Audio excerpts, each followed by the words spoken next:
ప్రియమైన దేవుని సంఘములకు, pastor committee, ప్రతి కుటుంబానికి దేవుని పేరిట శుభములు. ఇంతగా మనందరినీ కాపాడిన దేవుడు, పోయిన ఆదివారం నుంచి ఆదివారం కాపాడిన దేవుణ్ణి స్తుతించటం, ఘనపరచటం అది ఎంతైనా మనకిచ్చిన విధి. కాబట్టి ముందుగా దేవాది దేవునికి వందనాలు మనం చెల్లించాలి. ఈ ఆరాధన ప్రార్థనతో ప్రారంభించుకుందాం. మమ్మల్ని మిక్కిలిగా ప్రేమిస్తున్న మా ప్రియ పరలోకపు తండ్రి, పోయిన ఆదివారం నుంచి ఆదివారం వరకు మమ్మల్ని అందరినీ సురక్షితంగా కాపాడారు. మీ సన్నిధి, మీ సహవాసం మాకున్నది కాబట్టి ప్రతి కుటుంబాన్ని జ్ఞాపకం చేసుకొని కుటుంబ ప్రార్థన అంగీకరించి చిన్నను పెద్దలను దీవించి ఈ భయంకరమైన స్థితిలో నుంచి అందరినీ కాపాడుతున్నారు మా గొప్ప దేవ. కరోనా వైరస్ ఎంతైనా అది భయంకరమైనప్పటికీ మీ కృపలో మేమున్నాం కాబట్టి మా ప్రభు మీ కరుణ చూపించి మమ్మల్ని అందరినీ కాపాడుతున్నారు. ప్రత్యేకంగా పోయిన ఆదివారం నుంచి ఆదివారం వరకు మరి ఎందరెందరూ మా ప్రభు మిమ్మల్ని జ్ఞాపకం చేసుకుంటూ తమ జన్మదినాలను మీ సన్నిధిలో మొరపెట్టుకున్నారు. ఎందరెందరూ వివాహ మహోత్సవాలు జరుపుకున్నారు, వారు కూడా మేము మొరపెట్టుకున్నారు తండ్రి. అయితే ఈ సమయంలో మీ పిలుపునందుకొని కొందరు మీ సన్నిధిలో ఉన్నారు. వారి ఆత్మని విశ్రాంతి దయచేయండి. ఎవరెవరికి ఎలాంటి మేలు కలగజేశారో ఆ మేలులన్నిటి బట్టి ప్రతి కుటుంబాన్ని దీవించమని కూడా మరి వేడుకుంటున్నాం.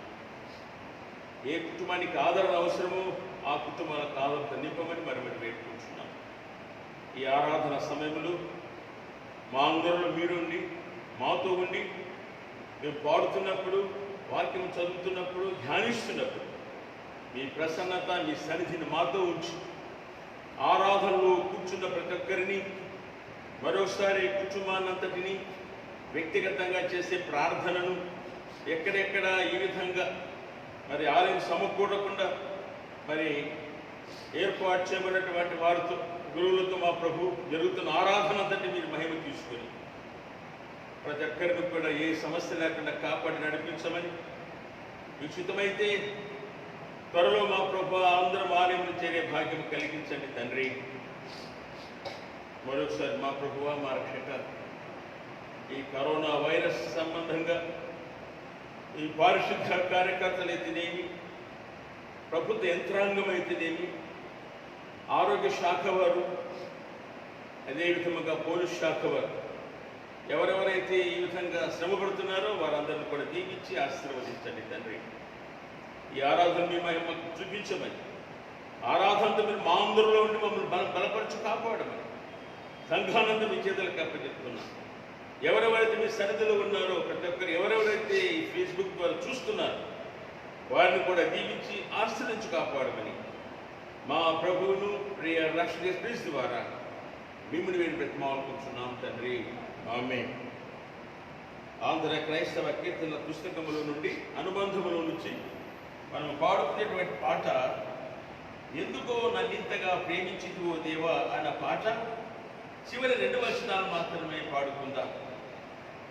కొన్ని పుస్తకాల్లో 638 ఉంటుంది కాబట్టి అందరికి వచ్చే పాట ఎందుకో నన్నింతగా నీవు ప్రేమించితివో దేవా అని పాట పాడుకుందాం. 5వ వచనం పాడుతున్నప్పుడు మనం అందరం లేచి నిల్చుందాం.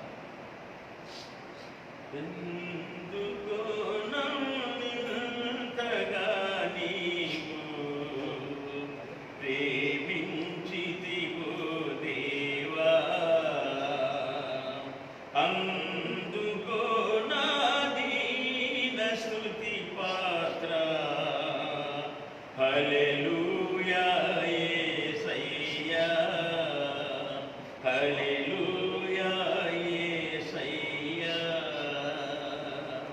నీ సన్నిధి నాలో, నా సర్వము నీలో, నీ సంపద నాలో, నా సర్వస్వము నీలో.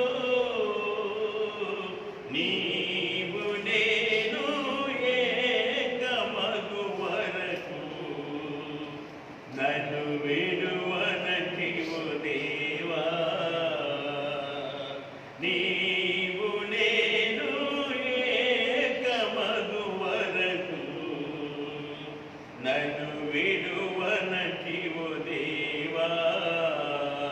హల్లెలూయా యేసయ్యా, హల్లెలూయా యేసయ్యా.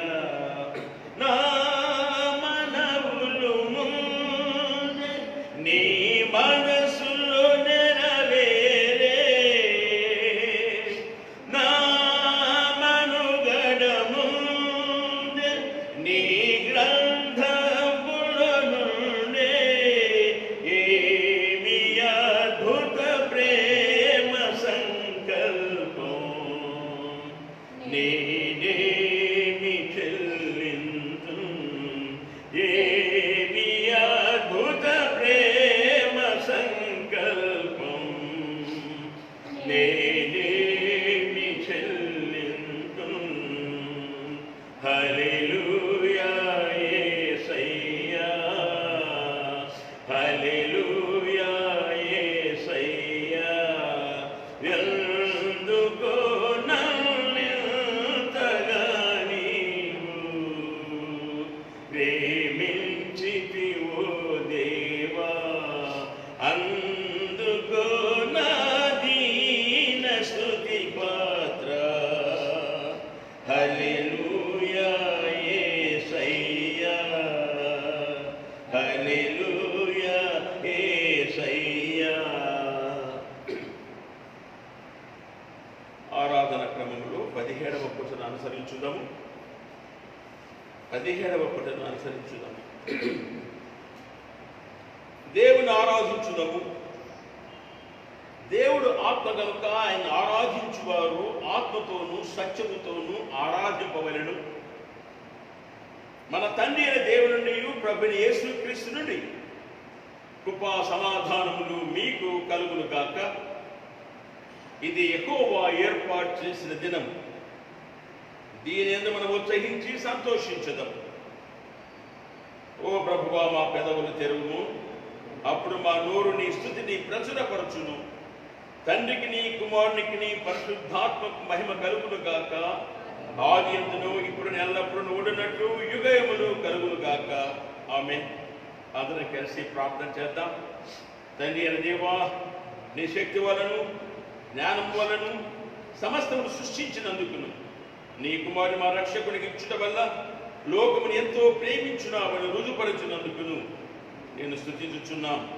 కుమారుడైన మా దేవ, మా అపరాధం నిమిత్తం అప్పగివ్వబడిన నీవు తిరిగి లేచుట వల్ల మమ్ము నీతిమంతులుగా చేయుటకు పాపము తప్ప అన్ని విషయములలో మావలే చేయబడినందులకే నిన్ను స్తుతించుచున్నాం. పరిశుద్ధాత్ముడైన దేవ, సత్యమంతరంలోనికి నడిపించి మా హృదయములను దేవుని ప్రేమను కుమ్మరించునందుకై నిన్ను స్తుతించుచున్నాం.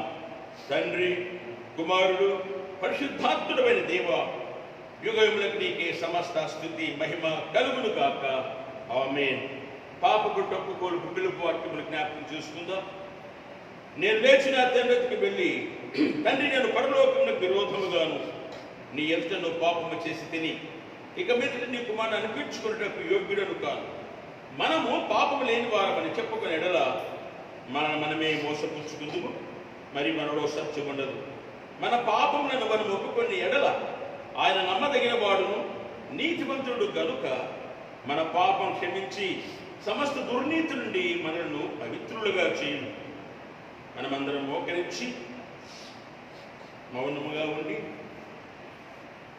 మనం పరీక్షించుకుందాం.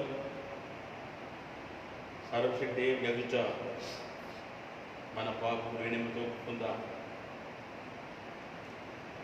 సర్వశక్తి మిక్కిలి కనిపించిన తండ్రి, తప్పిపోయిన గొర్రెవల మేము నీ మార్గమును తప్పి తిరిగి తిమి, మా హృదయముల ఆలోచనలు ఆశలు మిక్కిలి అనుసరించి తిమి, నీ పరిశుద్ధమైన ఆజ్ఞలను మీరి తిమి, మేము చేయవలసి చేయక చేయరానివి చేసి తిమి. మాలో క్షేమం ఏమీ లేదు.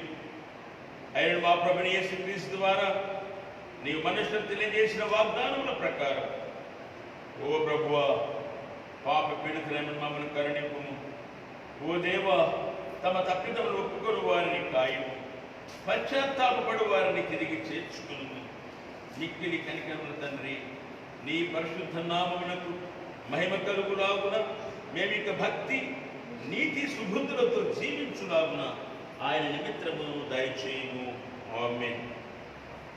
సర్వశక్తి కనికరముల దేవుడు మన సమస్త పాపములను క్షమించి వాని నుండి మనల్ని విడుదల చేసి మన నడతను దిద్దుకొని తగిన సమయం దయచేసి పరిశుద్ధాత్మ కృపై ఆదరణను మనకు అనుగ్రహించునుగాక.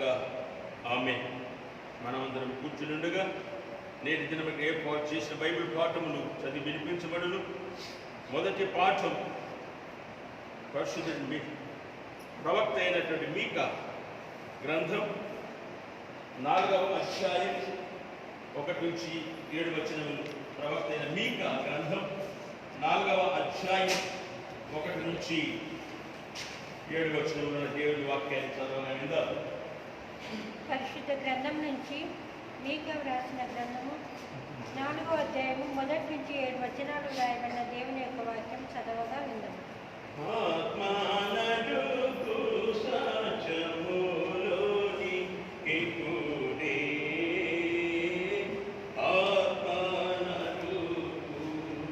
మీకా గ్రంథము 4వ అధ్యాయము 1 నుంచి ప్రారంభం. అంత్య దినములలో యెహోవా మందిర పర్వతముల శిఖరమున స్థిరపరచబడి కొండల కంటే ఎత్తుగా ఎత్తబడగా ప్రవాహము వచ్చినట్లు జనులు దానిలోనికి వచ్చును. కాబట్టి ఆ కాలమున అన్యజనులు అనేకులు వచ్చి సీయోనులో నుండి ధర్మశాస్త్రమును, యెరూషలేములో నుండి యెహోవా వాక్కును బయలువెళ్ళును. యాకోబు దేవుని మందిరమునకు, యెహోవా పర్వతమునకు మనము వెళ్ళుదము రండి. ఆయన తన మార్గముల విషయమై మనకు బోధించును. మనము ఆయన త్రోవల్లో నడుచుకుందామని చెప్పుకొందురు. ఆయన మధ్యవర్తి అయి అనేక జనములకు న్యాయం తీర్చును. దూరమున నివసించు బలము గల అన్ని జనులకు తీర్పు తీర్చును. వారు తమ ఖడ్గములను నాగటి నక్కలుగాను తమ ఈటలను మచ్చు కత్తులుగాను సాగకొట్టుదురు. జనం మీదికి జనము ఖడ్గము ఎత్తగా ఇందురు. యుద్ధము చేయ నేర్చుకొనుట జనులు ఇక మానివేతరు. ఎవరి భయం లేకుండా ప్రతి వాడును తన ద్రాక్ష చెట్టు క్రిందను తన అంజూరపు చెట్టు కిందను కూర్చుండు. సైన్యములకు అధిపతి యెహోవా మాట ఇచ్చి ఉన్నాడు. సకల జనములు తమ తమ దేవతల నామమును నడుచుకొందురు. మనమైతే మన దేవుడైన యెహోవా నామము ఎల్లప్పుడూ స్మరించుకొందుము. ఆ దినమున నేను కుంటివారిని పోగు చేయుదు, అవతలకు వెళ్ళగొట్టబడిన వారిని, బాధింపబడిన వారిని సమకూర్చుదు. ఇదే యెహోవా వాక్కు. కుంటివారిని శేషముగాను, దూరమునకు వెళ్ళగొట్టబడిన వారిని బలమైన జనముగాను నేను చేతును. యెహోవా సీయోను కొండయందు ఇప్పటి నుండి శాశ్వత కాలం వరకు వారికి రాజుగా ఉండును. ఇంతటితో దేవుని యొక్క వాక్యం సరి.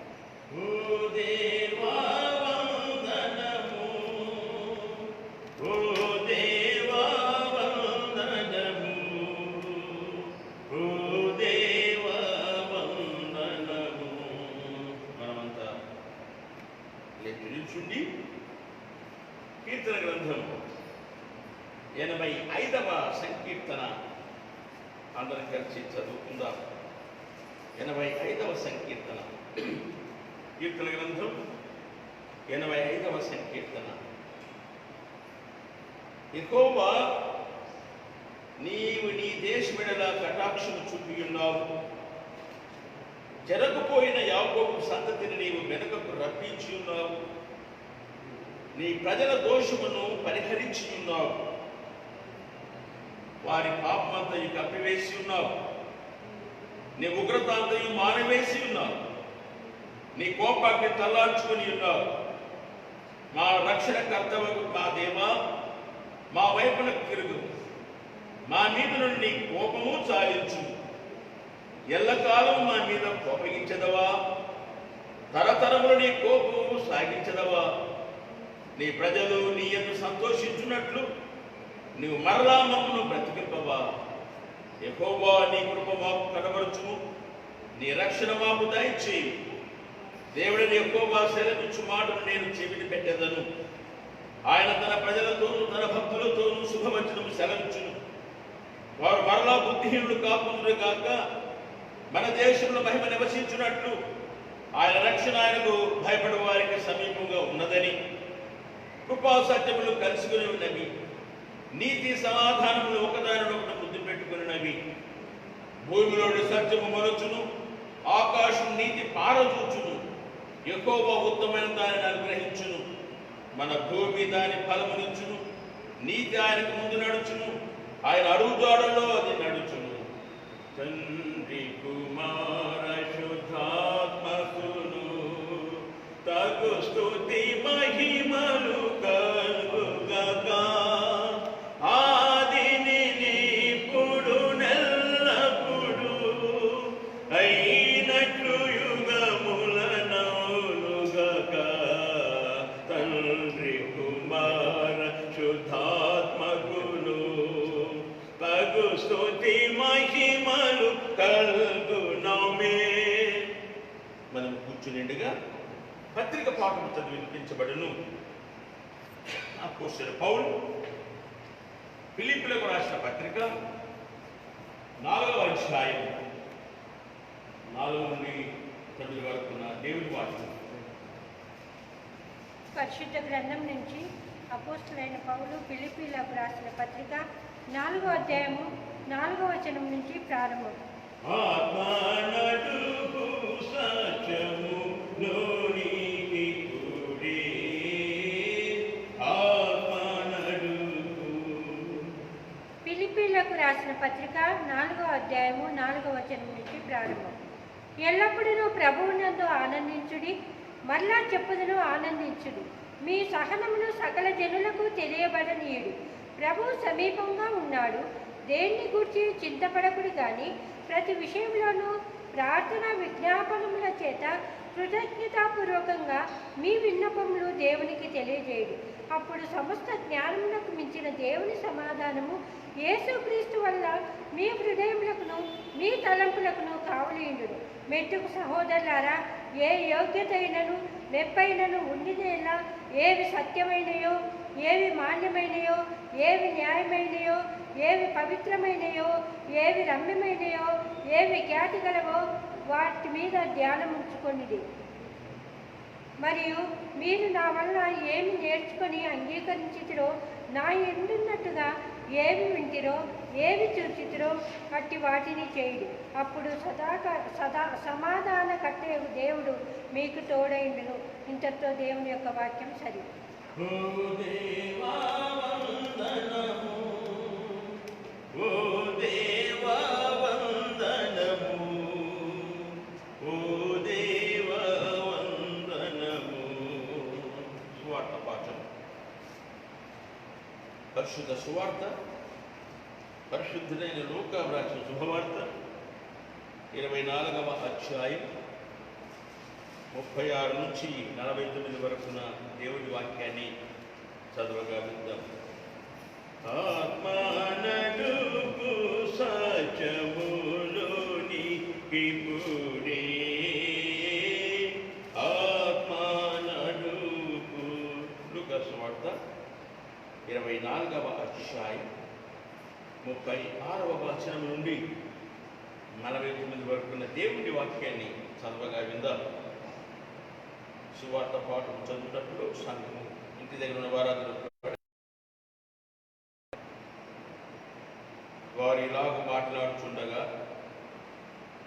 ఆయన వారి మధ్య నిలిచి, నీకు సమాధానం అవునుగా కాని వారితో అని. అయితే వారు దిగులు పడి భయాక్రాంతులై భూతము తమకు కనబడనని తలంచిరి. అప్పుడు ఆయన, మీరెందుకు కలవరపడుచున్నారు? మీ హృదయములలో సందేహములు నేనే ఆయన అనుటకు నా చేతులను నా పాదములను చూడుడి, నన్ను పట్టి చూడుడి. నాకున్నట్టుగా మీరు చూచుచున్న ఎముకలను మాంసమును భూతమునకున్నవని చెప్పి తన చేతులను పాదములను వారికి చూపెను. అయితే వారు సంతోషం చేత ఇంకనూ నమ్మక ఆశ్చర్యపడుచుండగా ఆయన ఇక్కడ మీ యొద్ద ఏమైనా ఆహారం కలదా అని వారిని అడిగాను. వారు కాల్చిన చేప ముక్కను ఆయనకి ఇచ్చారు. ఆయన దాన్ని తీసుకుని వారి ఎదుట భుజించారు. అంతటా ఆయన, మోషే ధర్మశాస్త్రములోను ప్రవక్తల గ్రంథములలోను కీర్తనలోను నన్ను గూర్చి వ్రాయబడినవన్నీ నెరవేరవలని నేను మీ యొద్ద ఉండినప్పుడు మీతో చెప్పిన మాటలు నెరవేరినవి వారితో చెప్పారు. అప్పుడు వారు లేఖనములు గ్రహించినట్లుగా ఆయన వారి మనస్సును తెరిచి, క్రీస్తు శ్రమపడి 3వ దినమున మృతులోని లేచిననియు యెరూషలేము మొదలుకొని సమస్త జనములలో ఆయన పేరట మారు మనస్సును పాప క్షమాపణ ప్రకటింపబడుననియు వ్రాయబడి ఉన్నది. ఈ సంగతులకు మీరే సాక్షులు. ఇదిగో, నా తండ్రి వాగ్దానం చేసినది మీ మీదకి పంపుచున్నాను. మీరు పైనుండి శక్తి పొందు వరకు పట్టణంలో నిల్చుండునని వారితో చెప్పాను. ఓ క్రీస్తు స్తోత్రములు, ఓ క్రీస్తు స్తోత్రములు, ఓ క్రీస్తు స్తోత్రములు. దయచేసి కూర్చుని ఆంధ్ర క్రైస్తవ కీర్తన పుస్తకముల నుండి 521వ పాట పాడుకుందాం. 521 పాట ఆంధ్ర క్రైస్తవ కీర్తన పుస్తకముల నుండి 521.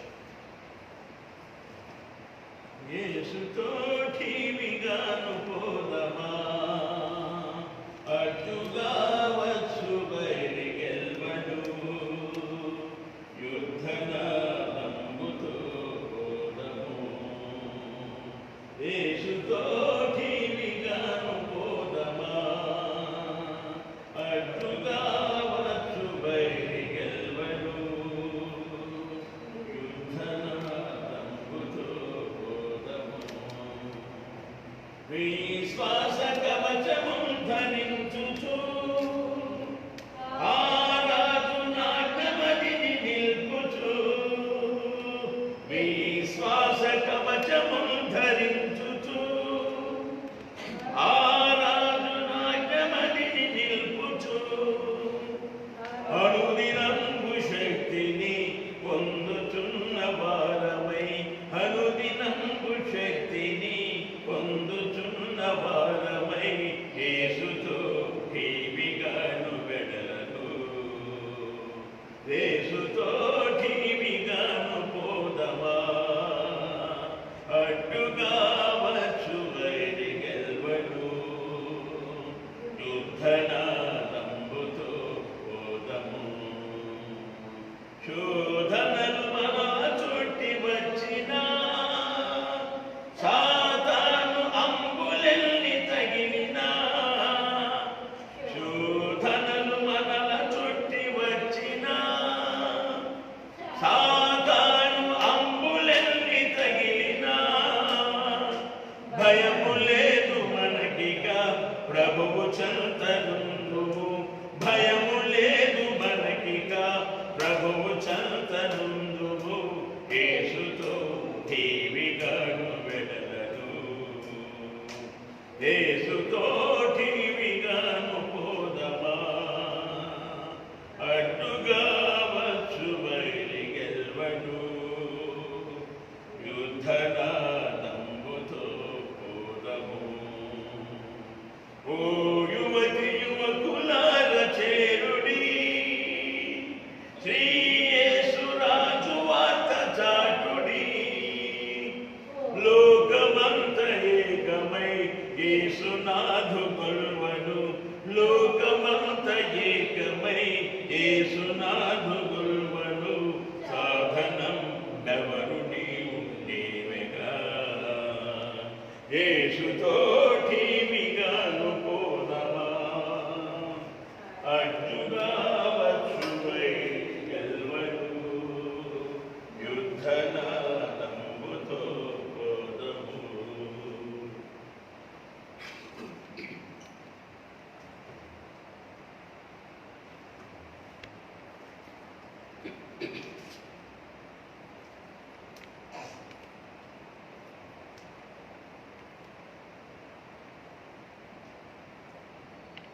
మరొకసారి ప్రభువైన యేసు నామమున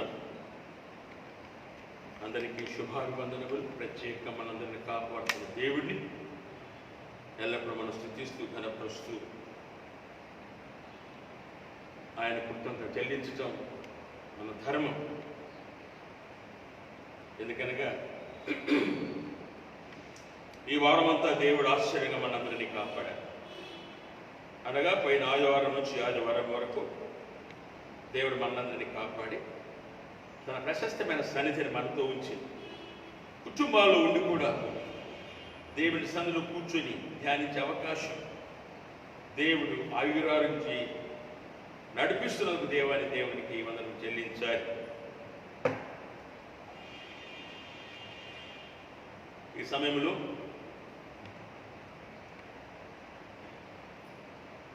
ప్రవక్త అంటే హబక్కూకు రాసిన గ్రంథంలో 3వ అధ్యాయము 17వ వచనం 18వ వచనం ఒకసారి జ్ఞాపకం చేసుకుందాం. ఎందుకనగా ఈ ప్రవక్త దేవుని ద్వారా రాయించినటువంటి పలుకులు మనకు కూడా ఈ దినాల్లో చాలా అవసరం. అందుకనే ఇక్కడ వ్రాయబడినటువంటి మాట ఒక్కసారి జ్ఞాపకం చేసుకుందాం. అంజూరపు చెట్లు పూయకునినను, ద్రాక్ష చెట్లు ఫలింపకపోయినను, ఒలివ చెట్లు కాపు లేక ఉండినను, చేరులో పైరు పంటకు రాకపోయినను, గొర్రెల దడ్డిలో లేకపోయినను, సాలలో పశువులు లేకపోయినను, నేను నా దేవుని యందు ఆనందించుచున్నాను. నా రక్షణకర్త అయిన నా దేవుని యందు సంతోషించదను. ఈ భక్తుడి ద్వారా మనం వింటున్నటువంటి మాట, ఏమి లేకపోయినా ఆయన మన రక్షణకర్త, మనం సృష్టించిన దేవుడు కాబట్టి ఆయన ఎందే మనం సంతోషించినట్లయితే సమస్తము సమకూర్చే దేవుడుగా ఉన్నాడని, ప్రతి అవసరత నెరవేర్చే దేవుడుగా ఉన్నాడని, ఇవి లేవు అవి లేవు అవి లేవైనటువంటి బాధ లేకుండా దేవుని కలిగి ఆయన ఎందుకు సంతోషించినప్పుడు ఆయన మనకు రక్షణకర్తగా ఉండి సమస్తాన్ని సమకూర్చుతారు, నెరవేర్చుతారు అన్న సత్యాన్ని ఇక్కడ జ్ఞాపకం చేసుకోవాలి. అలాగే ప్రసంగి గ్రంథకర్త ఒక మంచి మాట అంటాడు. 12వ అధ్యాయం 13వ వచనములు, ప్రసంగి 12:13లో దేవుని భయభక్తులు కలిగి మరి ఆయన కట్టలను అనుసరించి నడుచుకుంటుండవలెను, ఇది మానవ కోటికి విధి. అనగా దేవుడు సృష్టించినటువంటి మానవులందరూ కూడా వారికి ఇచ్చిన విధి ఏమిటనగా దేవుని యందు భయభక్తులు కలిగే జీవితం. ఈనాడు ప్రపంచమంతా చూస్తే మరి 740 కోట్ల జనాంగంలో కోట్లాది కోట్ల మంది కూడా ప్రభువైన యేసుస్వామిని అంగీకరిస్తున్నారు, ప్రార్థిస్తున్నారు. కొందరు ప్రత్యక్షంగా, మరికొందరు పరోక్షంగా కూడా దేవుని ఆరాధిస్తున్నారు. అయితే ఈ సత్యం తెలుసుకున్న వారు మనం ఉన్నాం కాబట్టి, దేవుని భయభక్తులు కలిగి ఆయన కట్టల ప్రకారంగా మనం నడుస్తున్నాం కాబట్టి, ఆయన ఏర్పాటు చేసే విధులు మనం ఉన్నాం కాబట్టి ఈనాటి వరకు మనము, మన కుటుంబాలు, మన సంఘాలు క్షేమంగా ఉన్నాయి. అలాగే ప్రత్యక్షంగా పరోక్షంగా ఎవరిని దేవుని ఆరాధిస్తున్నారో వారిని కూడా దేవుడు ఆ భయభక్తులు గల జీవితాన్ని బట్టి, వారు దేవుడు ఏర్పాటు చేసిన విధిని బట్టి వారు కూడా ఉన్నారు కాబట్టి ప్రతి కుటుంబాన్ని దేవాది దేవుడు దీవించును అన్నటువంటి నమ్మకం మనం కలిగి ఉండాలి.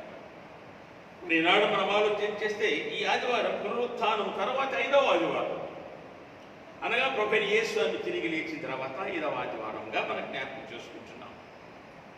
అనగా మరి 5 ఏళ్ళు 35, మరి స్వామి 40 రోజులు ఈ భూమి మీద మరి ప్రదక్షిణ చేయాలి. ఆయన కనబడాలి అందరికీ. ఆయన తాను నిజమైన దేవుడుగా, పునరుత్థాన దేవుడుగా, మన కోసం వచ్చినటువంటి దేవుడుగా తిరిగి పరలోకానికి వెళ్ళక ముందు 40 రోజులు ఈ భూమి మీద మరి దగ్గర చాలా మందికి కనబడినట్టు మనకు వాక్యంలో మనం చూస్తున్నటువంటి మాట. ఒకే రోజు 500 మంది కూడా కనబడినట్టు రోజు ఉన్నటువంటి పరిస్థితి. కాబట్టి 35 రోజులు అయిపోయాయి. మిగతా 5 రోజులు మాత్రమే స్వామి ఈ భూమి మీద మరి ప్రదక్షిణ అనగా కనబడడం. మరి తర్వాత జరగబోతున్నది ఆరోహణం. అది స్వామి ఇచ్చినటువంటి మాట. అనగా మరి 5 రోజులు అనగా గురువారం 21వ తారీఖు యేసుస్వామి ఆరోహణం అవుతున్న దినము. మనం ఒకవేళ ఆలయంలో కనబడకపోయినా ఇళ్లలో ప్రత్యేకమైనటువంటి ప్రార్థన ఆ 21వ తారీఖు గురువారం రోజున కుటుంబ సమేతం కలిసి దేవుడు ఈ లోకం నుంచి పరలోకానికి ఆరోహతమవుతున్న దినం కాబట్టి ఆ దినాన తప్పకుండా అందరం కూడా వ్యక్తిగత ప్రార్థనలు, కుటుంబ ప్రార్థనలు తప్పక చేయాలి. అది దయచేసి మరవకండి. మరి గురువారం అనగా 21వ తారీఖున మరి 40 రోజులు అయిన తర్వాత స్వామి పరలోకానికి చేర్చుకోవడం ఆరోహణము అనగా మొన్న కూడా అనుకున్నాం, అవరోహణం ఆరోహణం, అవరోహణమైపోయి ఆరోహణంలోకి వెళ్తున్న స్వామి. కాబట్టి ఆ దినాన్ని మనమందరం కూడా ప్రత్యేకంగా జ్ఞాపకం చేసుకోవాలని మనం చేస్తున్నటువంటి మాట. మరి ఈనాటి అంశం కూడా మనం ఆలోచన చేస్తే క్రీస్తు యొక్క సమాధానం మనం ఇతరులతో పంచుకోవాలి అన్నటువంటిది. ఈనాటి అంశం కూడా ఏమిటనగా యేసుస్వామి ఎప్పుడు కూడా సమాధాన ప్రియుడు. ఆయన వచ్చింది సమాధానం ఇవ్వటానికి. ఎందుకన్నా నశించిన దాని వెనక్కి రక్షించడానికి వచ్చి ఆయన సమాధానం ఇవ్వటానికి. కాబట్టి ఈ దినానికి ఏర్పాటు చేసిన పాఠాలు ఇందాక చదువుకున్నాం.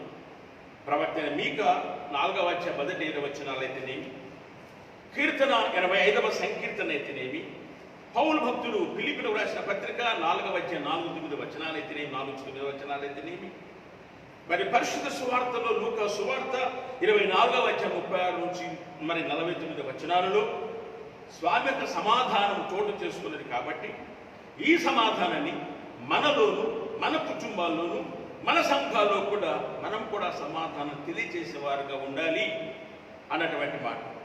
ఎందుకనగా వాస్తవంగా చెప్పబడినటువంటి మాట ఏమిటంటే క్రీస్తు యొక్క సమాధానము మనము ఇతరులతో పంచుకొనుటలో కార్యవైద్యం అంటే దయచేసి జ్ఞాపకం చేసుకోవాలి. క్రీస్తు సమాధానం ఇతరులతో పంచుకొనుట కార్యోద్యమ స్ఫూర్తి అంటే ఈ సమాధానం, ఆయన ఇచ్చిన సమాధానం మనము కూడా అందించటానికి కార్యం అనగా మనం కూడా ఈ కార్యం చేపట్టాలి అన్నటువంటి మాట. మరి మనం ఆలోచన చేసినప్పుడు క్రీస్తు సమాధానము అన్నటువంటిది యేసుస్వామి ఈ లోకమునకు రాకమునిపే, ప్రభువైన యేసుస్వామి ఈ లోకానికి రాకమునిపే ప్రవక్తలు ఆయన గురించి మనకు తెలియజేశారు. ఇదందరూ మనకు బాగా తెలుసు. అందులో యెషయా గ్రంథములో 9వ అధ్యాయము 5 నుంచి 17 వచనాలు అయితేనేమి, 11వ అధ్యాయం 6 నుంచి 9 వచనాలు అయితేనేమి, జకర్యా గ్రంథం 9వ అధ్యాయం 10వ వచనం అయితేనేమి, ఇందులో యేసుస్వామి ఆయన ఈ లోకానికి రాకమునిపి ఆయన సమాధాన ప్రియుడిగా అక్కడ వ్రాయబడినట్టు మనం చూస్తున్నాం. ఎందుకనగా మెస్సియా రాజ్యం తప్పదు. ఈ మెస్సియా రాజ్య ప్రవేశానికి సమాధానమే మూలాధారము అని కూడా జ్ఞాపకం చేసుకోవాలి. అందును బట్టి కొత్త నిబంధనలు సమాధానము అన్నటువంటి మాట 90 సార్లు కనబడుతుందని మనకు జ్ఞాపకం చేసుకోవాలి. మార్కు సువార్త 5వ అధ్యాయం 34వ వచనం, లూకా సువార్త 7వ అధ్యాయం 50వ వచనం, లూకా సువార్త 24వ అధ్యాయం 36వ వచనం, యోహాను సువార్త 14వ అధ్యాయం 27వ వచనాలు, 14-27. ఈ వాక్యములలో కూడా ప్రభువైన యేసుస్వామి తన శిష్యులకు ఇచ్చిన గొప్ప దానమే సమాధానం. దయచేసి గమనించాలి. గొప్ప దానం దేవుడిచ్చింది ఏమిటనగా సమాధానం. ఎందుకనగా ఈ సమాధానంలో ప్రతి దీవెన దాచబడ్డాయి. ఏదో సమాధానం అంటే ఏదో ఆ వ్యక్తిగత పోరు నుంచి తప్పుకోవడం కాదు, కానీ దేవుడిచ్చిన సమాధానం ఇక్కడ మనం చూస్తే యేసుస్వామి ఇచ్చినటువంటి గొప్ప దానమే సమాధానం అంటాడు ఒక భక్తుడు. ఆ సమాధానములు ఈ నాడున్నటువంటి మనుషులకు ఏదైతే కొదవగా ఉందో, ఏదైతే కొరతగా ఉందో, ఏదైతే సమస్యగా ఉందో దేవుని ప్రార్థించినప్పుడు దేవుడి పక్క ఆ సమాధానం ద్వారా సమస్తాన్ని పొందగలుగుతామన్న సత్యాన్ని, అందుకనే దేవుడు ఇచ్చిన గొప్ప దానమే సమాధానము అని మనం కూడా జ్ఞాపకం చేసుకోవాలి. అంతమటికే కాదు, స్వామి తర్వాత పరిచయం చేసినటువంటి అపోస్తలుడు, శిష్యులైన అపోస్తలుడు కూడా పంపబడిన వారు కూడా ఏమిటనగా వారు కూడా సంఘాలలో సమాధానము కలగాలి, ప్రతి వ్యక్తిలో సమాధానము కలగాలని వారు కూడా ప్రార్థన చేసినట్టుగా మరి పౌలు మరి భక్తులు కూడా మరి వారు అనగా యేసుస్వామి శిష్యులు ఆ విధంగా మరి ప్రార్థించిన మనం చూస్తాం. ఈ సమాధానంలో ఏమిటనగా సకల ఆశీర్వాదాలకు నిలయము అని జ్ఞాపకం చేసుకోవాలి. అందుకే ప్రభువైన యేసుస్వామి ఈ లోకానికి వచ్చిన తర్వాత రాకమునిపై ప్రవక్త రాశారు. వచ్చిన తర్వాత కూడా ఆయన సమాధానం గురించి ఆయన కూడా చెప్పినట్టుగా మనం చూస్తున్నటువంటి మాట. యేసు జన్మించినప్పుడు సర్వోన్నతమైన స్థలములలో దేవునికి మహిమై ఆయనకిష్టులైన మనుషులకు భూమి మీద సమాధానము కలుగును గాక. ఇది అద్భుతమైన సాక్ష్యం. ఎందుకైనా పరలోకం నుంచి స్వామి లోకంలో ఉద్భవించారు. పరలోక సైన్య సమూహం నుంచి కూడా వారికి ఇచ్చిన సాక్ష్యం అక్కడ మనం చూస్తాం. మరి అంతమటికే కాదు, లూకా సువార్త 1వ అధ్యాయం 79వ వచనం, మరి లూకా సువార్త 2వ అధ్యాయం 14వ వచనములు సమాధానం అన్నటువంటిది కేవలం ప్రభువైన యేసు స్వామి ద్వారానే కలుగుతుంది, కానీ మరి ఎవరెవరైనా కలగదు అన్నటువంటి మాట. రోమిలకు రాసిన పత్రిక 5:1 చూస్తే మనము అందరం కూడా సమాధానం వలన, విశ్వాసం వలన మనమందరం కూడా నీతిమంతులుగా తీర్చబడతాము అన్నటువంటి మాట. ఇది ఎందుకు నాకు జ్ఞాపకం చేసుకుంటున్నామంటే, ఒక్కసారి మన కుటుంబాల్లో, మరి వ్యక్తిగతంగా కావచ్చు, మన కుటుంబాల్లో ఉన్నటువంటి మనలో నిజమైన సమాధానం ఉన్నదా? మనం కూడా సమాధానము కలిగి ఉన్నామా? ఒకవేళ లేని స్థితిలో ఈనాడు దేవుడిచ్చిన సమాధానం జ్ఞాపకం చేసుకుంటూ భార్యాభర్తల మధ్య అనుకుందాం, కుటుంబంలో తల్లిదండ్రుల బిడ్డల మధ్య అనుకుందాం, లేకపోతే ఏదో కుటుంబంలో అందరితో కూడా కలిసి ఈ సమాధానం గురించి జ్ఞాపకం చేసుకుంటూ సమాధాన పడాలని ఈ విషయాన్ని మనం జ్ఞాపకం చేసుకోవాలి. ఎందుకనగా సమాధానం సకల ఆశీస్సులకు ఆయువు పట్టు, సకల ఆశీస్సులకు ఆధారం. కాబట్టి దయచేసి జ్ఞాపకం చేసుకోవాలి. అందుకని యేసుస్వామి కూడా ఆయన చేసిన కొండ మీద ప్రసంగంలో కూడా మనం చూస్తే 5వ అధ్యాయం మత్తయి సువార్త 5వ అధ్యాయం 9వ వచనంలో ఉన్నటువంటి మాట ఏమనగా, సమాధాన పరచువారు ధన్యులు, వారు దేవుని కుమారులు కుమార్తెలు అనబడుదురు. ఎంత మంచి మాట! అలాగే సమాధానములు ఆశీస్సులు ఎవరైతే ఈ సమాధానం మరి ఉంటున్నారో, సమాధాన పరచడం కోసం ఆశపడుతున్నారో, వారు ధన్యులు, వారు దేవుని కుమారులుగా కుమార్తెలుగా మరి లెక్కింపులకు వస్తున్నారు. మరి ఒకసారి జ్ఞాపకం చేసుకుందాం. నిజంగా దేవుని సమాధానం పొందిన మనం మన హృదయంలో సమాధానం ఉన్నదా జ్ఞాపకం చేసుకోవాలి. మరి మరొకసారి విషయం ఏంటంటే, సామెత గ్రంథం 12వ అధ్యాయం 20 వచనములు, కీడు కల్పించు వారి హృదయములో మోసము కలదు. అంటే సమాధానం లేని వారిలో ఏముంటుందంటే, కీడు అన్నటువంటి దుర్గుణం ఉంటుంది. ఆ కీడు కల్పించు వారి హృదయములు ఏముంటుందంటే మోసము కలదు. అయితే సమాధానపరచుటకై ఆలోచన చెప్పువారు సంతోషభరితులు. వారు సమాధానంగా ఉంటూ ఇతరులు కూడా సమాధానం గురించి ఎవరైతే తెలియజేస్తారో వారి గురించి చెప్పబడిన మాట ఏమిటనగా, వారు మరి సంతోషభరితులుగా ఉన్నారు. ఎందుకనగా ఈనాడు మనం చూస్తున్నటువంటి మాట, కీడు మరి ఇతరులకు కల్పించే నైజం ఈనాటి వరకు కూడా ఉన్నది.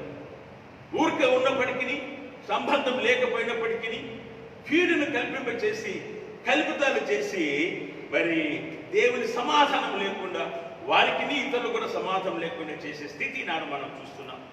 అలాగే అందుకనే కీడు ఇతరులకు కల్పించే నైజం కలిగిన వారు ఈ దినాన దేవుని సమాధానము పొంది ఆ కీడు నుంచి దూరంగా ఉండాలని దేవుని వాక్యం మనకు తెలియజేస్తున్నట్టు మనం చూస్తున్నటువంటి మాట. రోమిలకు రాసిన పత్రిక 14వ అధ్యాయం 19వ వచనములు, కాబట్టి సమాధానము పరస్పర క్షేమాభివృద్ధిని కలగచేయు వాటిని ఆసక్తితో అనుసరించడము. కాబట్టి సమాధానం ద్వారా మరి మంచి జరుగుతుంది. కాబట్టి మనము మరి క్షేమాభివృద్ధి కలగాలంటే సమాధానము మనము కలిగి ఉండాలి, ఇతరులకు కూడా కలిగించేటట్టుగా చేయాలనేటువంటి మాట. ఎందుకనగా మనం అనుకుంటున్నట్టు మాట సమాధానం కావచ్చు, కానీ చాలా మంది కూడా హిబ్రూ పదంలో సలాం అన్నటువంటి మాట కూడా చూస్తాం. మరి ముస్లిం సహోదరులు కూడా సలాం అనగానే వాలేకుం సలాం అన్నటువంటి ప్రతి వందనం తెలియజేస్తారు. దాంట్లో క్షేమం గురించి చెప్పబడింది. అదే విధంగా షాలోమ్ అనే మాట కూడా వాడబడింది. షాలోమ్ అనగా సమాధానం అనగా ఏమిటనగా అది క్షేమాన్ని తెలిపేదిగా ఉన్నట్లుగా మనం చూస్తున్నటువంటి మాట. ఆదికాండం 43:23 వచనం, సమూయేలు మొదటి గ్రంథం 1వ అధ్యాయం 17వ వచనం, కీర్తన 12వ అధ్యాయం మరి 2 నుంచి 7 ఇవన్నీ కూడా మనం చూస్తే అక్కడ మనం ఆలోచించి 122వ కీర్తన 7వ వచనం, 122వ కీర్తన 7వ వచనము. ఇవంతా కూడా ఏమిటంటే ఎవరైతే ఈ పరస్పరాన్ని సమాధానాన్ని మరి ఇతరులకు పంచుతారో వారు కూడా వారికే కాదు ఇతరులకు కూడా సంఘానికి కూడా క్షేమకరంగా ఉంటుందన్న సత్యం ఇక్కడ జ్ఞాపకం చేసుకోవాలి. చదువుకున్నటువంటి మరి పాత నిబంధన పాఠకులు ప్రవక్త మీకా గ్రంథం 4వ అధ్యాయం ఈ మొదటి 7వ వచనం మనం జ్ఞాపకం చేసుకున్నాం. వాస్తవంగా మీకా దేవుడు అనుకుంటే మరలా జ్ఞాపకం చూసుకుందాం, చిన్న వాటితో నుంచి గొప్ప గొప్ప కార్యాలు చేస్తాడు దేవుడు. మోషే చేతున్న కర్ర కాపరి కర్ర అయితే దేవుడు దాన్ని మోషే నీ కర్ర చాపు అనగానే మరి భయంకరమైనటువంటి ఎదురుగా భయపడుతున్నటువంటి సముద్రం పాయలేకపోవడం, మరి ఇశ్రాయేలు జనాంగం అంతా నడిచిపోయినట్టుగా చూస్తున్నటువంటి మాట. ఎందుకు అనుకుంటున్నామంటే దేవుడు చిన్న దాని గొప్ప పని చేస్తాడు. మరి సంసోన్ దగ్గరికి వచ్చిన సమయాన్ని ఆయన అంతమంది వచ్చినప్పుడు ఆయన ఒక్కడే ఉన్నారు, కానీ అక్కడ చూపించిన దేవుడు చూపించిన దవడ ఎముకతో 1000 మందిని హతమార్చాడు. అంటే దేవుడు అనుకుంటే చిన్న వాటి నుంచి అద్భుతం చేస్తాడు దేవుడు. అంతమటికే కాదు, తాను సృష్టించిన సృష్టిలోంచి కూడా అద్భుతాలు చేసే దేవుడు.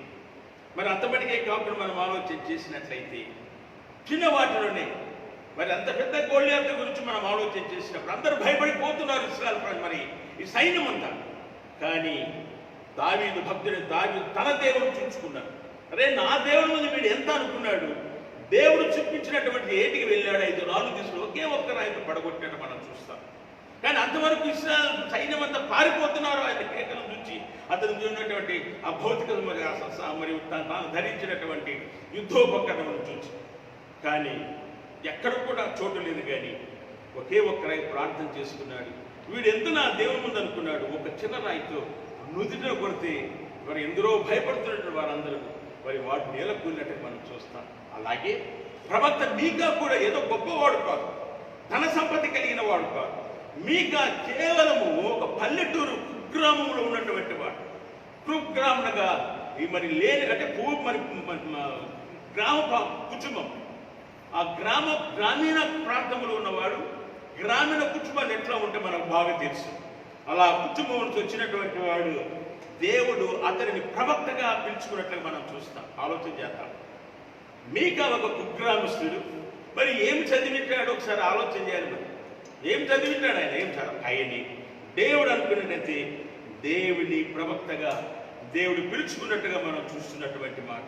అంతమటికే కాదు, దేవుని యొక్క సమాధానం గురించి, దేవుని యొక్క న్యాయం గురించి, దేవుని తీర్పు గురించి గొప్ప గొప్ప వాక్యాలు ఆయన తెలియజేశారు. ఎందుకనగా ఒకవేళ మనం అనుకోవచ్చు, అది ఒకవేళ పల్లెటూరు వాసి కదా, అయితే చేసింది ఏమిటనగా దేవుడు ఆయన ప్రవక్తగా పిలిపించి పాత నిబంధనలో ఉన్నటువంటి ప్రవచనాలు, పాత నిబంధనల బోధనలన్నిటికంటే మిగుల దివ్యమైనటువంటి బోధలు తెలియచేసినటువంటి వాడు మీకా ప్రవక్త.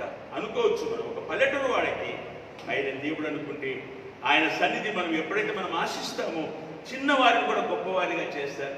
మనకేదైతే కొదవగా ఉందో ఆ కొదవలను తీసివేసి కాపాడి దేవుడిగా ఉంటాడు అన్నటువంటి మాట ఇక్కడ జ్ఞాపకం చేసుకోవాలి.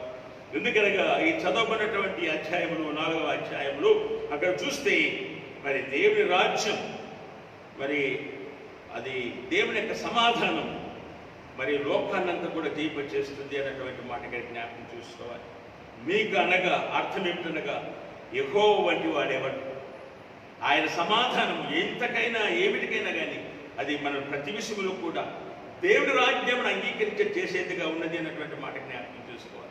ఈ చదవన్న పాఠమును మనం ఆలోచన చేస్తే దేవుడి రాజ్యం చెప్పబడి ఆ సమయంలో అనేక దేశంలో వారందరూ కూడా అంటే అన్యజనులు కూడా ఏమిటనగా మరి యెహోవా పర్వతం ఎక్కి యాకోబు దేవుని ఆలయానికి వెళ్దాం రండి, ఆయన మన విధానాలను మనం నేర్చుకుందాం.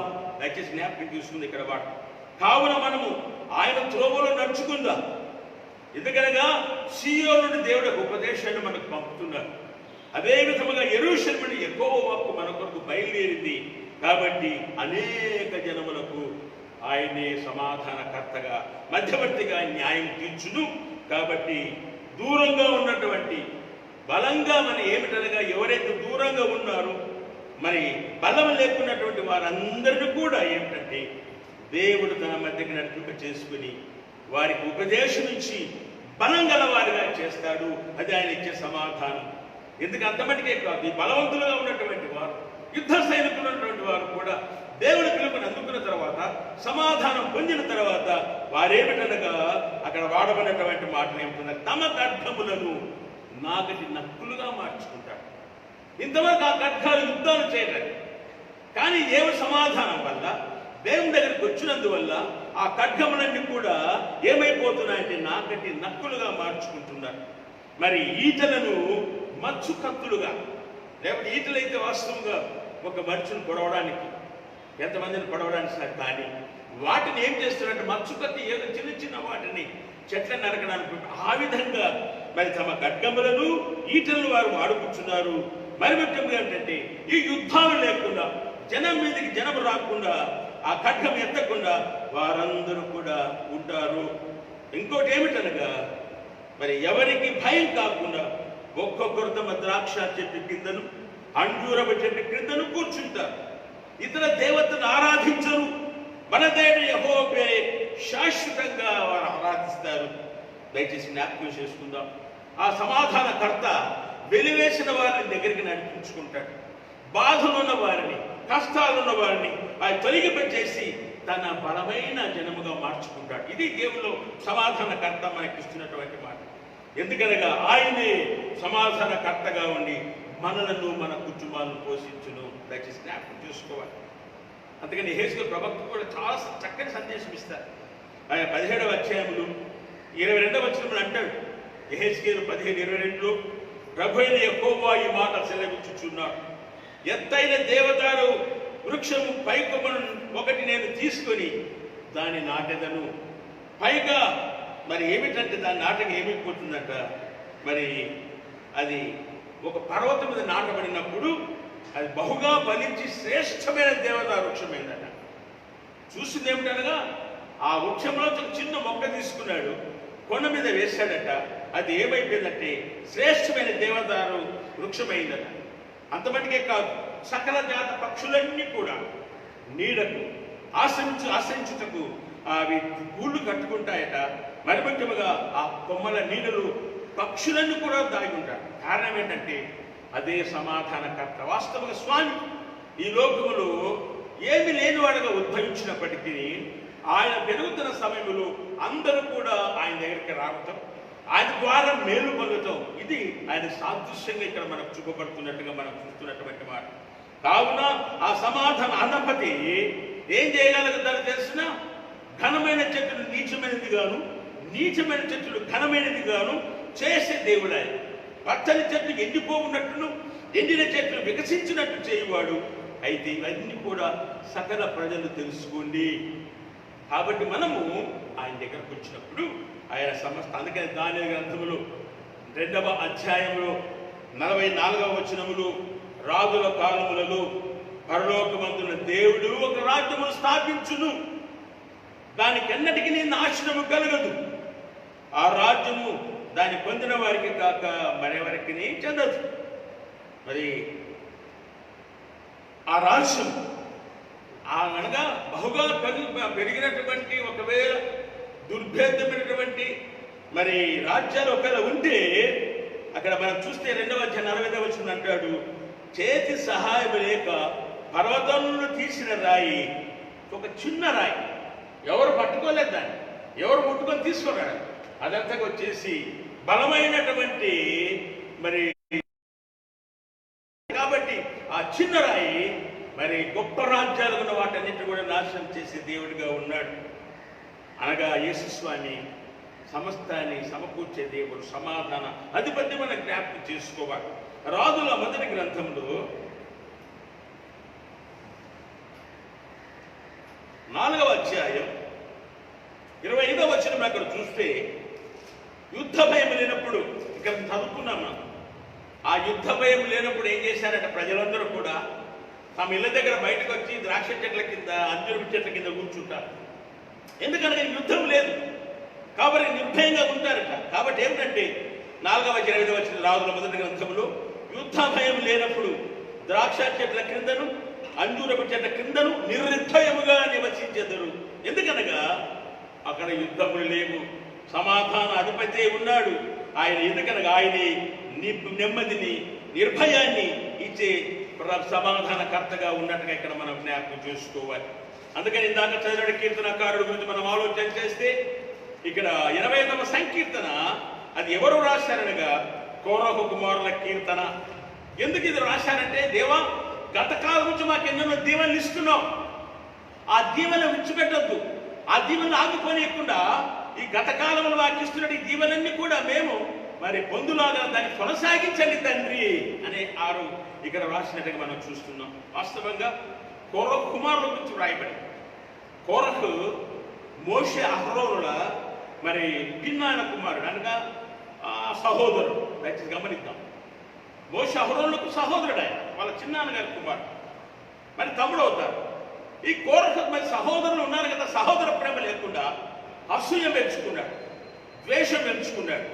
మరి యాజకుని అహరోను మీద, నాయకుడైన మోషే మీద అతను వ్యతిరేక తిరుగుబాటు చేస్తూ లేవీలో నుంచి 250 మందిని తీసుకున్నాడు. దయచేసి గమనిద్దాం. అరే సహోదర ప్రేమకు బదులుగా, సమాధానానికి బదులుగా కీడును మనస్సును ఉంచుకొని వారిని సంహరించాలి అని తిరుగుబాటు చేశాడు, ప్రయత్నం చేశాడు. అయితే దేవుడు తన బిడ్డల విషయంలో, తన యాజకులు కావచ్చు, మరి నాయకత్వం కలిగినటువంటి దేవుడు ఏర్పాటు చేసుకున్న వారికి కావచ్చు, దేవుడు చేసినది ఏమిటనగా ఒకసారి ఆలోచన చేస్తే ఒక్కసారి అగ్ని వచ్చేసింది, వారి మీద పడడమే కాకుండా ఒక్కసారి భూమి తన నోరు తెరుచుకున్నది, కుటుంబాలు అందులోకి వెళ్ళాయి. దయచేసి జ్ఞాపకం చేసుకుందాం. ఒక యాజక కుటుంబం గురించి ఇక్కడ మనం జ్ఞాపకం చేసుకోవాలి. దేవుడు సహించలేదు.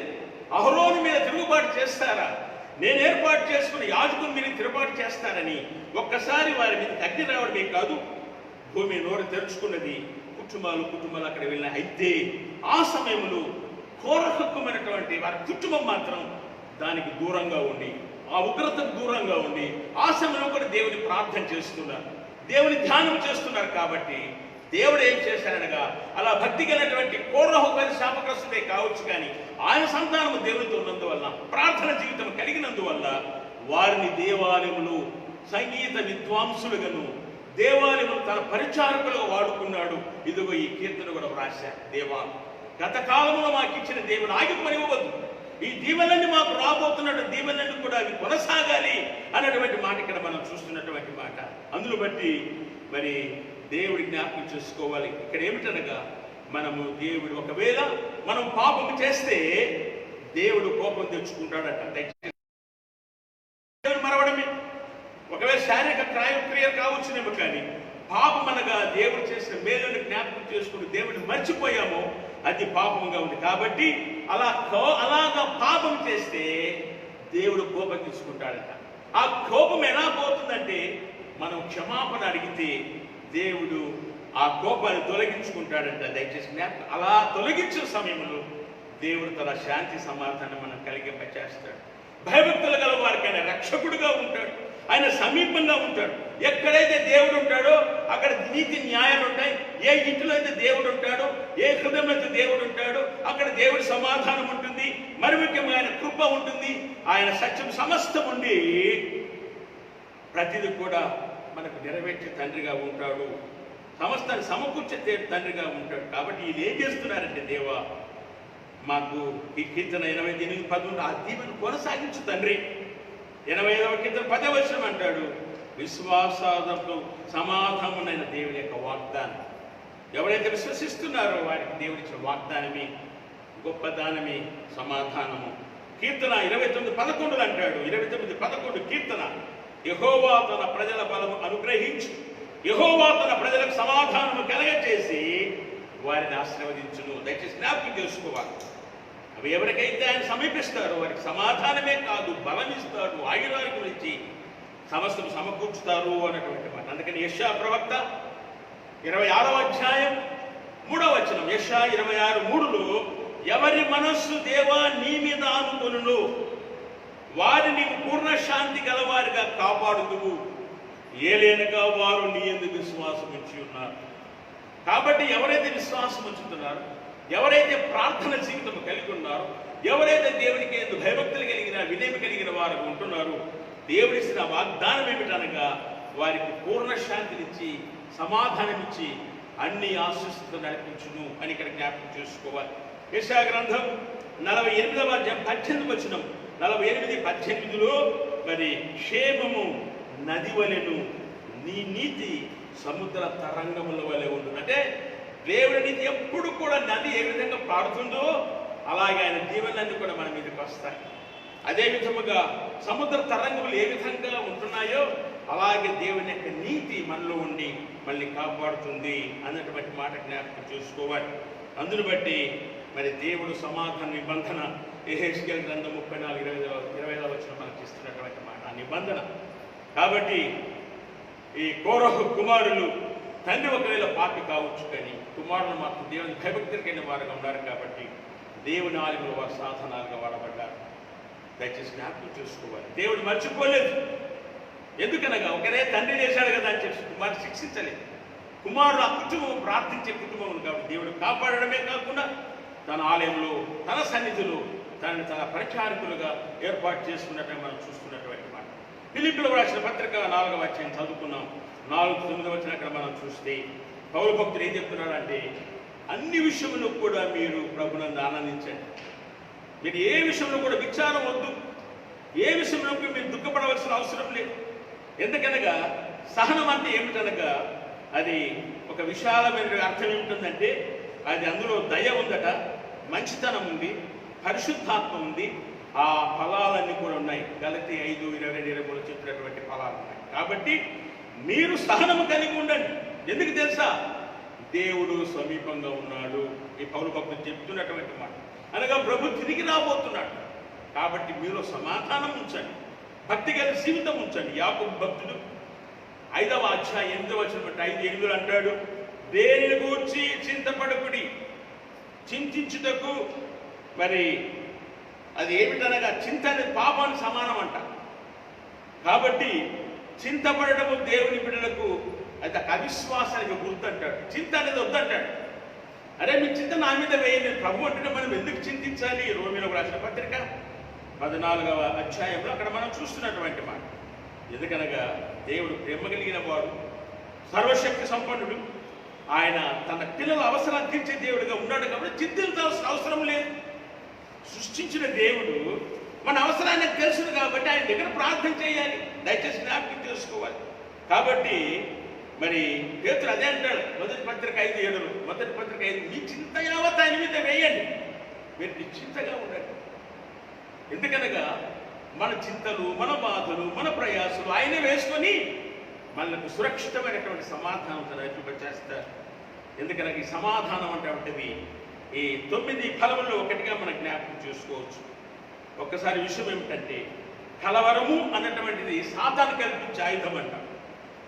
సమాధానం అన్న దేవుడిస్తే, కలవరం అన్నటువంటిది సాతానుడు తను ఒకవేళ అది ఏమిటంటే తను ఆయుధంగా వాడుతాడట సాతాను. అయితే జ్ఞాపకం చేసుకోవాలి. అయితే ఆ కలవరమును తీసివేసేది దేవుడిచ్చే సమాధానం. సాతాను దూరపరిచేది, సాతాను జయించేది దేవుని శక్తిని మనం ఆశ్రయించినప్పుడు ఆ సమాధానమే దేవుడు ఆ సాతాను దూరపరిచే స్థితిని ఇస్తున్నటువంటి మాట జ్ఞాపకం చేసుకోవాలి. ఎందుకనగా పరిశుద్ధాత్మ దేవుడు మనలో మన జీవితాలు లేకపోతే నిజంగానే సమాధానం పోగొట్టుకున్న వారంగా ఉంటాం. ఎవరైతే దేవుని వాక్యానికి లోబడి, ఎవరైతే దేవుని ప్రార్థన చేస్తుంటున్నారో దేవుడు ఏమంటున్నాడే, ఆయనే సమాధానకర్తగా ఉండి మనల్ని కాపాడును అన్నటువంటి మాట ఇక్కడ జ్ఞాపకం చేసుకోవాలి. అదేవిధంగా చదివిన సువార్త పాఠంలోకి వెళ్తే మనం ఆలోచన చేసినప్పుడు లూకా సువార్త 24వ అధ్యాయం 36-49 వచ్చిన అక్కడ మనం చూస్తున్నాం. లూకా సువార్త 24:32 మనం చూస్తే మరి యెరూషలేములో ఎమ్మాయికి వెళ్తున్నారు. వారు అనుమానంతో వెళ్తున్నారు. అక్కడేమో స్వామి లేచాడు, వారి స్త్రీలు కనపడ్డాడు అన్నటువంటి మాట తెలుసుకున్నారు. కానీ ఇంకా లోపల అనుమానంగా ఉన్నది. అది ఇంకా వారు కూడా సంపూర్తిగా లేదు. అందుకని ఏమిటనగా యేసుస్వామి వారితో పాటు వచ్చారు. వచ్చి వారికి ఆ లేఖనముల గురించి తెలియజేసినప్పుడు వారు అన్నటువంటి మాట ఏంటి తెలుసా? అరే ఆయన మాట వింటున్నప్పుడు మన హృదయముల్లో మరి ఏదో ఒక శక్తి కనపడుతుంది కదా. దయచేసి ఎందుకు మన హృదయంలో మండుతున్నదంటే అదొక శక్తి. దయచేసి జ్ఞాపకం చేసుకోవాలి. కాబట్టి ఆ పునరుత్థానం శక్తి తర్వాత వారి హృదయంలో మండినటువంటి ఆ శక్తి వల్ల వారు తిరిగి మన 11-16 కిలోమీటర్లు నడిచిపోయారు. అప్పుడే వచ్చారు, స్వామి దర్శనం అయింది. మరి వెంటనే ఈ సంతోషాన్ని మేము కూడా ప్రభువును చూచాము అని చెప్పడానికి వెళ్తే అప్పటికే శిష్యులందరూ కూడా భయపడిపోయి గదిలో ఉన్నారు. గదిలో ఉండి తలుపులు వేసుకుని ఉన్న సమయంలో 11 మంది శిష్యులతో వీరు కూడా వెళ్ళారు. వారు అనుకుంటారే పేతురుతో కనపడ్డాడట స్వామి అనుకుంటారు. వీరిద్దరు కూడా పోయి ఏం చెప్తారు, లేదయ్యా మాకు కూడా కనపడ్డాడు, మేము కూడా స్వామితో మాట్లాడాం, కాబట్టి ఆ పునరుత్థాన మహిమ కలిగిన స్వామిని చూచి మీకు చెప్తున్నాము అంటే కూడా వారిలో కూడా అనుమానం ఉన్నట్టే. కానీ స్వామి వెంటనే వారి మధ్యకు వచ్చేసి మీకు సమాధానం కలుగును కాక అన్నారు. వారు ఎందుకంటే భయం ఉన్నది, ఆ భయం తీసిపోయారు. అనుమానం ఉన్నది, అనుమానం అయితే వారికి ఇంకొక అనుమానం ఏంటో తెలుసా? కేవలము తలుపులు వేసుకున్నాం కదా, మరి తలుపులు వేసినట్టుగా ఉన్నట్టు వచ్చినట్లయితే అది ఏమై ఉంటుంది? భూతమై ఉంటుంది, లేదా ఒక ప్రేతాత్మ అయి ఉంటుంది కానీ అన్నటువంటి అనుమానం ఉన్నది. కానీ అనుమానించినట్టుగా ఇక్కడ మనం చూస్తున్నటువంటి మాట దయచేసి జ్ఞాపకం చేసుకోవాలి. ఎందుకనగా యోహాను 20:19 అంటాడు, ఆదివార సాయంకాలం శిష్యులు యూదులకు భయపడి తాము కూడి ఇంటి తలుపులు మూసుకొని ఉండగా యేసు వచ్చి మధ్య నుంచి మీకు సమాధానము కలుగునుగా కానీ వాడితో చెప్పెను. యేసు స్వామి సముద్రం మీద నడిచినప్పుడు కూడా భూతమని భయపడిపోయారు. మార్కు 6:49 మనం చూస్తే మరి శిష్యులకు ఉద్దేశం ఏమిటంటే మూసిన తలుపులు మూసినట్టు ఉంటే మరి కేవలం భూతమైతే రాగలుగుతుంది, ఒక ప్రేతాత్మత రాగలుగుతున్న నమ్మకం వారు కలిగి ఉన్నారని పండితులు రాశారు. దయచేసి జ్ఞాపకం చేసుకుందాం. కానీ మరి ఎప్పుడైతే వారికి సమాధానం ప్రభు దయచేశారు, వారికి అన్నటువంటి మాట ఏమిటి మీరు మాట్లాడు, నేను మీతో ఉన్నప్పుడు ఏమి జరగబోతుందో ఏమి చేస్తున్నటువంటి ధర్మశాస్త్రం చెప్పబడింది, ప్రవక్త గ్రంథాలు చెప్పబడ్డాయి, కీర్తన గ్రంథాలు అన్ని కూడా మరి నాకు తెలిసినప్పుడు ఎందుకని మీరు అనుమానం పడుతున్నారు? ఇదిగో మీకు అనుమానం ఉంది కదా, మీరు నా చేతులు చూపించిన కూడా మనకి అనుమానం. కానీ ఏమన్నారంటే మీ దగ్గర ఏదైనా ఉన్నదా అన్నప్పుడు కాల్చినటువంటి ఒక చేప ముక్కనిస్తే ఆయన తిన్నప్పుడు వారిలో అయితే స్వామి ఏమన్నారంటే మీరు ఇక వెళ్ళి మరి ఏమిటనగా పాపక్షమాపణ నిమిత్తం మరి ముఖ్యముగా మారు మనస్సు గురించి నాకు మీరు సాక్షులు కాబట్టి సర్వలోకానికి వెళ్ళి సర్వ సృష్టికి మీరు సువార్తను ప్రకటించండి. అయితే ఏమన్నాడు తెలుసా? అపోస్తలుల గారు 1:8 అయినను పరిశుద్ధాత్మ మీ మీదికి వచ్చున్నప్పుడు మీరు శక్తి నందరు కనుక మీరు యెరూషలేముని ఉండి ఆ శక్తి పొందిన తర్వాత యూదయ సమరయ దేశాల భూదిగంతం వరకు వెళ్ళి మీరు సాక్షులు చెప్పాలని వారికి ఇచ్చిన ఆదరణ దయచేసి జ్ఞాపకం చూసుకోవాలి. యోహాను సువార్త 15:16 అంటాడు, నా తండ్రిని నాకేదైతే ఇచ్చాడు అది మీకు ఇస్తున్నాను, అదేమిటనగా మీరు ప్రార్థించినప్పుడు ఏమి నా శక్తిని పరిశుద్ధాత్మ శక్తిని మీకు ఇస్తాను. దయచేసి జ్ఞాపకం చేయాలి. అందుకని స్వామి చివరికి ఒక మాట జ్ఞాపకం చేసుకున్నాం. 15వ యోహాను సువార్త ద్రాక్షావళిని నేను, తీగలు మీరు నాలో ఉంటేనే బహుగా ఫలిస్తారు అన్న సత్యాన్ని జ్ఞాపకం చేసుకోవాలి. మరి బ్రహ్మ సమాజ స్థాపితమైన రాజు రామ్మోహన్ రాయ్ మరి ఆయన యేసుని అంగీకరించారు. మరి అంతమంది దానికంటే ముందు డాక్టర్ ఎస్ రాధాకృష్ణ గారు ఇంకెక్కడ క్రైస్తవం ఇవ్వండి, క్రైస్తవం ఉండదు. భారతదేశంలో హిందూ మతం చాలా గొప్పది, వారి సాంప్రదాయాలు గొప్పది, సంస్కృత పండితులు ఎన్నెన్నో గొప్పగా చేస్తున్నారు. ఎక్కడి క్రైస్తవ్యం ఏమాత్రం కూడా ఉండదు, నామరూపాలు ఎక్కడ పోతుందని మహానుభావుడు చెప్పాడు. కానీ వాస్తవం మనం ఆలోచిస్తే అంత్యోదయలో క్రైస్తవులు అయ్యారు. పౌలు భక్తుడుగా అక్కడి నుంచే ప్రారంభించాడు తన సువార్త. ఈనాడు చూస్తే ప్రపంచమంతటా కూడా యేసుస్వామి తెలియనటువంటి వారు ఎవరు లేరు. తెలియని వారికి ఇంకా సువార్త ప్రకటింపబడుతూనే ఉన్నది. కాబట్టి రాధాకృష్ణ గారి ఆలోచన తారుమారైపోయింది. అంతదాకెందుకు రాజా రామ్మోహన్ రాయ్ గారు కూడా ఆయన కూడా ఏమిటనగా మరి బ్రహ్మ సమాజం స్థాపించాడు.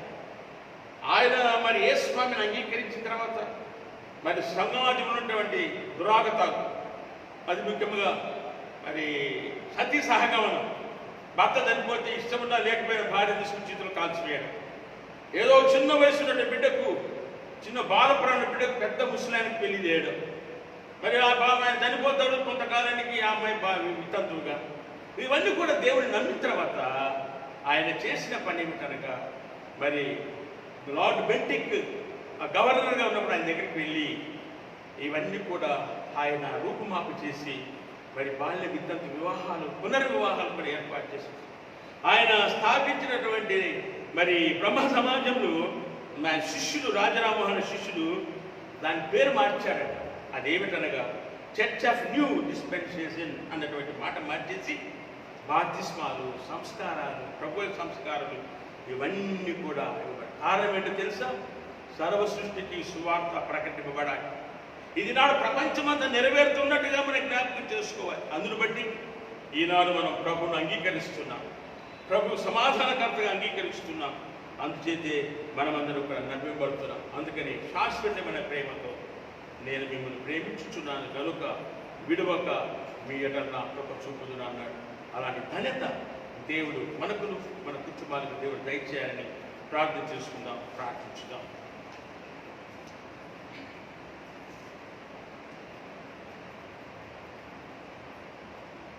అపోస్తలుల విశ్వాసం పరలోక భూలోక సృష్టి సర్వశక్తి గల తండ్రి అయిన దేవుని నమ్ముచున్నాము. ఆయన మన ప్రభు యేసు క్రీస్తును నమ్ముచున్నాము. ఈయన పరిశుద్ధాత్మల కన్య మరియ గర్భమున ధరింపబడి ఆమె పుట్టింది. పొంది పిలాతు కాలమందు బాధపడి శిలువ వేయబడి చనిపోయి పాతిపెట్టబడి అదృశ్య లోకములోనికి దిగారు. మూడవ దినమున చనిపోయిన వారు తిరిగి లేచి పరలోకం నుండి సర్వశక్తి గల దేవుని కుడి చేతి వైపున కూర్చున్నాడు.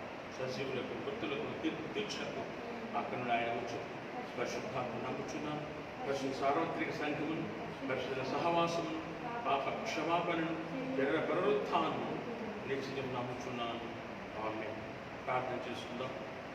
మమ్మల్ని నీకులుగా ప్రేమిస్తున్న మా ప్రియ పరలోకపు తండ్రి, మేము ఆలయములు లేకపోయినా ఈ విధంగా మేము కుటుంబాల సమేతంగా మీ సన్నిధిలో కూర్చొని ప్రార్థించుకునే అవసరత గొప్ప ధన్యతనిచ్చారు. ఇందాక మేము విన్నటువంటి మాట, మీరు సమాధాన ప్రియులు, మేము కూడా సమాధానం కలిగి ఉండాలి. కాబట్టి కుటుంబాల్లోనూ, సంఘాల్లోనూ, వ్యక్తిగత జీవితాల్లో సమాధానం అవసరమని మీరు మాకు తెలియజేశారు దేవ. మరి మరి పోయిన ఆదివారం నుంచి ఆదివారం వరకు ఎందరో తమ బర్త్డేలు జరుపుకున్నారు. అదే విధముగా మా ప్రభు వివాహ మహోత్సవాలు కూడా జరిగాయి. కాబట్టి వారిని వారి వారి కుటుంబాలను కూడా దీవించి ఆశీర్వదించండి. మరి ముఖ్యంగా మా ప్రభు మా మరి సమయంలో మీ పిలుపునందుకుని మీ రాష్ట్రంలో కొందరు బిడ్డలు ఉన్నారు. మరి ఈ మధ్యకాలంలో కూడా మా ప్రభు వారిని పిలుచుకున్నారు. వారి ఆత్మను తెలుసుకుని దయచేయండి. విడిచిపోయిన కుటుంబాలకు కావాల్సిన ఆదరణ నింపండి తండ్రి.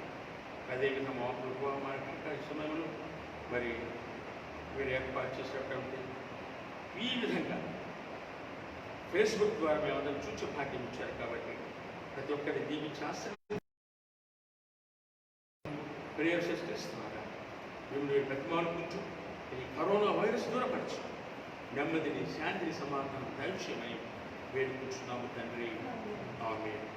హరిలో వందన మా తండ్రి, మీ నామం పరిశుద్ధపరచబడును గాక, మీ రాజ్యం వచ్చును గాక, మీ చిత్తం పరలోకము నెరవేర్చినట్టు నెరవేరును గాక. మాకు కావలసిన అనుదిన ఆహారం నేడు మాకు దయచేయండి. మా యొక్క అపరాధం చేసిన వారిని మేము క్షమించిన ప్రకారం మా అపరాధం క్షమించు. మమ్మల్ని శోధన నుండి దుష్టు నుండి తప్పించు. రాజ్యం, శక్తియు, మహిమయు నిరంతరం మీరైన స్వామి. ఆమేన్. మన ప్రభువైన యేసు క్రీస్తు కృప, తండ్రి అయిన దేవుని ప్రేమ, పరిశుద్ధాత్మ కన్యక సహవాసం మనకును, దేవుని మీద ఆధారపడి జీవిస్తున్న వారికి, ప్రభువైన యేసు నామం తెలిసిన వారందరికీ దేవుని కృప తోడుగా ఉండి కాపాడి నడిపించునుగాక. ఆమేన్. వారందరికీ శుభాభివందనములు. ప్రత్యేకంగా మరి ఈ దినాన మరి 10:30కు ఈ ప్రార్థన టీవీ ద్వారా మనము మరొక దేవుని సందేశం అందరూ కలుస్తాం. కాబట్టి ఈ దినాన్న స్పాన్సర్ చేసినటువంటి వారు మరి శ్రీ నోబుల్ ప్రభుదాస్ గారు, అదేవిధంగా వారి సతీమణి జీవమ్మ ప్రభుదాస్ గారు, వారి మనమనాడు నేహ వారు ఈ దినాన్ని స్పాన్సర్ చేశారు. వారికి మనం దీవించాలి. మరి అదేవిధంగా ఇలాగ ఫేస్బుక్ ద్వారా మనం పరిచయం చేస్తున్నటువంటి మరి రవితేజ, మనోజ్ వారికి మరి ప్రత్యేకంగా అభినందనలు తెలియజేస్తున్నాను. దేవుని చిత్తమైతే మరలా వచ్చే వారం కలుద్దాం, దేవుని దీవెన పొందుతాం. మరొకసారి అందరికీ శుభాభివందనలు తెలియజేస్తున్నాను. Thank you.